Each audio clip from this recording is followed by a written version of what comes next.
Nous sommes dans un processus de transparence et comme nous nous sommes engagés depuis le premier jour, tout ce qui sera signé sera rendu public parce que nous avons déjà cet accord parce que certains pensaient que le président venait signer un autre accord. Le président ne vient pas signer un autre accord. Il vient ratifier ce qui a été fait par le ministre des Affaires étrangères. Je pense aussi que le président de la République avait eu l'occasion de faire une réunion interinstitutionnelle où il a informé toutes les institutions. Nous avons le privilège d'avoir quelques élus dans la salle au moment où nous parlons.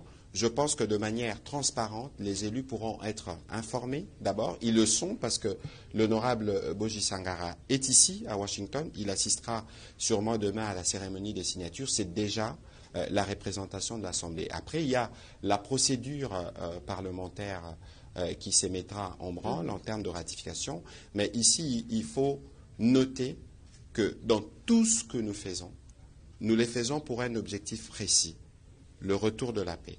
Dans tous ces processus, des lignes rouges ont été établies.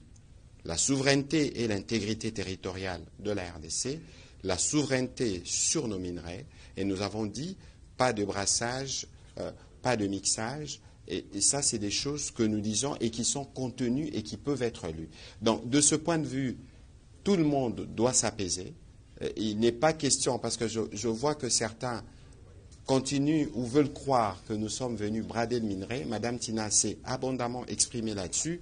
Nous aurons l'occasion demain de revenir dans les détails dans ce qui sera formellement signé. Et donc, ici, il faut que toutes les couches congolaises sachent que ceci les concerne. Nous avons fait les tours des universités. Nous référons le tour pour que tout le monde puisse être pleinement informé. Et j'exhorte tous ceux qui sont à la maison de lire les différents textes parce que les textes sont disponibles et vous allez voir que toutes les lignes rouges que nous avons définies ont été tenues.